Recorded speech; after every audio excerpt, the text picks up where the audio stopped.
Hola, hola para vos y para mí. Hola, hola para vos y para el jardín. Despacito, más ligero, me lo pongo de sombrero. Se me cae, lo levanto y así termina el canto. Hola, ¿cómo están? A ver, escuchen. ¿Escucharon? ¿Están preparados para escuchar sonidos de la naturaleza? Son tan hermosos. A prestar mucha atención, a mirar muy bien y a escuchar mejor. Ahí va. Sonidos de la naturaleza.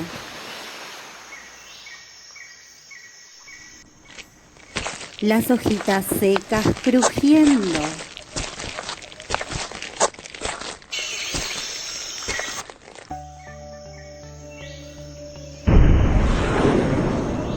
Los truenos que anuncian la llegada de la lluvia.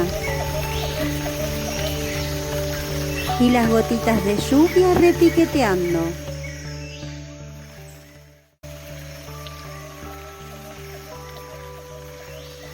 El canto alegre de los pajaritos.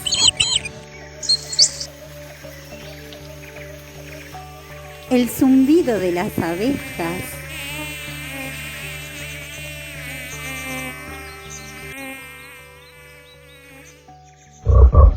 Los sapitos cantando en la laguna.